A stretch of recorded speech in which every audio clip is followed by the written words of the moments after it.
KPCC അധ്യക്ഷനെ എത്രയും പെട്ടെന്ന് നിയമിക്കേണ്ടത് അനിവാര്യമാണ്. കാരണം 101 ദിവസമായി ഗവൺമെൻറ് അധികാരമേറ്റെടുത്തിട്ട്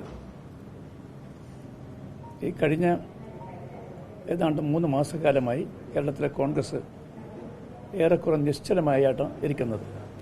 അതുകൊണ്ട് തന്നെ അടിയന്തരമായിട്ട് ഒരു പ്രസിഡന്റിന് വേണം. ഒരു മുഴുവൻ സമയ പ്രസിഡന്റാണ് വേണ്ടത്. ഞാൻ ഇവിടെ വെച്ച് മുമ്പ് പറഞ്ഞ പോലെ തന്നെ ഒരു അഡ്വോക്ക് പ്രസിഡന്റ് അല്ല വേണ്ടത്. അഖിലേന്ത്യാ കോൺഗ്രസ് കമ്മിറ്റി കാര്യം ഗൗരവത്തോടുകൂടി പരിഗണിക്കുന്നതാണ് ഞാൻ മനസ്സിലാക്കുന്നത്. കേരളത്തിൻ്റെ രാഷ്ട്രീയ സ്ഥിതിഗതികൾക്കൊക്കെ കൃത്യമായിട്ട് മനസ്സിലാക്കാൻ സാധിക്കുന്ന ഒരു ജനറൽ സെക്രട്ടറിയാണ് അഖിലേന്ത്യാ കോൺഗ്രസിൻ്റെ ഇന്ന് ഡൽഹിയിലുള്ളത്. അദ്ദേഹം ഈ കാര്യങ്ങളൊക്കെ തന്നെ പഠിച്ച് മനസ്സിലാക്കിയിട്ടുണ്ട്. അദ്ദേഹത്തിൻ്റെ ഭാഗത്തു നിന്നാണ് ഒരു തീരുമാനം ഉണ്ടാകേണ്ടത്. അദ്ദേഹം ഉടനടി തീരുമാനം എടുക്കുമെന്ന് ഞാൻ ഉറച്ചു വിശ്വസിക്കുന്നു. ഈ പാർട്ടി സർക്കാർ ഏകോപനമില്ല എന്നടക്കമുള്ള ആരോപണങ്ങൾ ഘട്ടത്തിൽ വരുന്നുണ്ട്. അതുകൊണ്ട് തന്നെ പാർട്ടി നേരത്തെ തീരുമാനങ്ങളൊക്കെ വലിയ തരത്തിൽ വിവാദങ്ങളിലേക്ക് പോകുന്നു എന്നുള്ള വിമർശനം കൂടി വരുന്നുണ്ട്. പാർട്ടി നിശ്ചലമായി നിൽക്കുമ്പം പാർട്ടിയുമായിട്ട് കൺസൾട്ട് ചെയ്യുന്നില്ല എന്ന് പറഞ്ഞാൽ യാതൊരു യുക്തിയില്ല. അങ്ങനെ ഒരു പരാതി ഏതെങ്കിലും ഭാഗത്തുനിന്ന് ഉണ്ടായിട്ട് എനിക്കറിയില്ല. ഗവൺമെൻറ് നന്നായിട്ട് പ്രവർത്തിക്കുന്നു എന്നാണ് എനിക്ക് വിനീതനായിട്ട് നിങ്ങളോട് പറയാനുള്ളത്. ഓണക്കാലം മാത്രം എടുത്ത് പരിശോധിക്കൂ.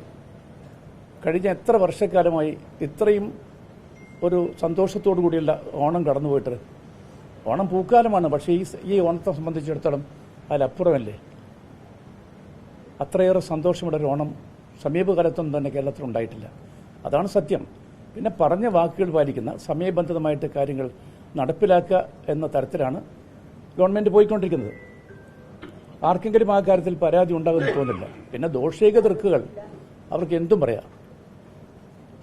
പോസിറ്റീവായുള്ള പല കാര്യങ്ങളും ഉണ്ടാകുമ്പോൾ പോലും നെഗറ്റീവായ ചില കാര്യങ്ങൾ സർക്കാർ വിമർശനമാകുന്ന ഒരു സാഹചര്യമുണ്ട്.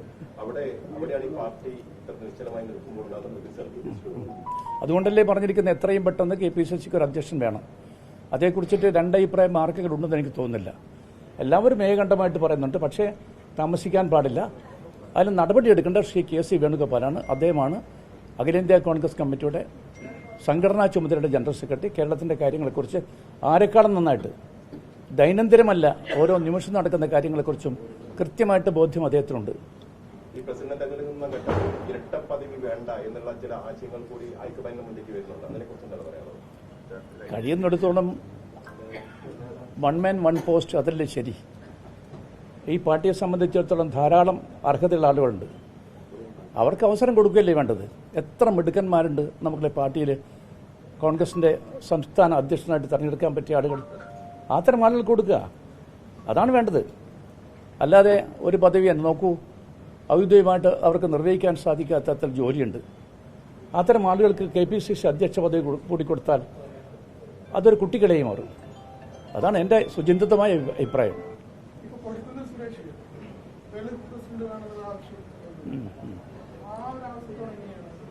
അങ്ങനെ ഞാൻ അതിനെക്കുറിച്ചൊന്നും ഇപ്പോൾ അഭിപ്രായം പറയുന്നില്ല. അതിപ്പോൾ അർഹതയുള്ള ഒരാൾക്ക് കൊടുക്കണം. അപ്പം അത് വരുമ്പോൾ ആ കാര്യങ്ങളെക്കുറിച്ചൊക്കെ തന്നെ ഗൗരവമായിട്ട് ചിന്തിക്കേണ്ടതായിട്ടുണ്ട്.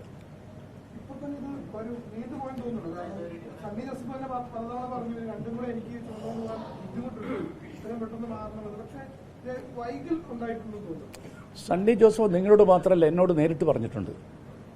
എത്രയും പെട്ടെന്ന് എന്നെ KPCC അധ്യക്ഷ പദവിയിൽ നിന്ന് ഒഴിവാക്കാൻ വേണ്ടി അങ്ങുകൂടി പറയണമെന്ന കാര്യം അദ്ദേഹം എന്നോട് പറഞ്ഞിട്ടുണ്ട്. അപ്പോൾ അദ്ദേഹത്തിൻ്റെ ഭാഗത്ത് ഏതെങ്കിലും ഒരു ഉദാസീനത ഉള്ളത് കൊണ്ടാണ് ഇത് വൈകുന്നതെന്ന് എനിക്ക് അഭിപ്രായമില്ല.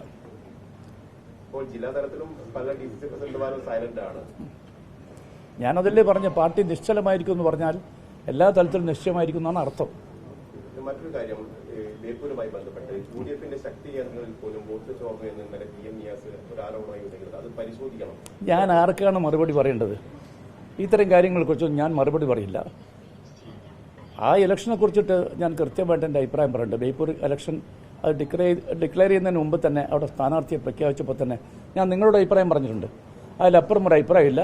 ഞാൻ എവിടെ വെച്ചിട്ടും ഒരഭിപ്രായം അത് സംബന്ധമായിട്ട് പറഞ്ഞിട്ടുമില്ല. 2021 പോലും വോട്ട് ചോർച്ചയുണ്ടായി, പക്ഷേ അന്ന് ഒരു നടപടി ഉണ്ടായില്ല. ആ ചോർച്ചയ്ക്ക് നിൽക്കുന്ന ആളുകളാണ് നേതൃത്വം നൽകുന്നത് പറയുന്നത് കേൾക്കൂ. എന്നെ സംബന്ധിച്ചിടത്തോളം അതൊരു ക്ലോസ് ചാപ്റ്ററാണ്, ഒരടഞ്ഞ അധ്യായമാണ്. അതൊന്നും തന്നെ കുത്തിപ്പോക്കാൻ ഞാൻ ആഗ്രഹിക്കുന്നില്ല. വളരെ വളരെ നിസ്സാരമായ കാര്യമാണ് അതൊക്കെ തന്നെ. Please don't blow out of proportion.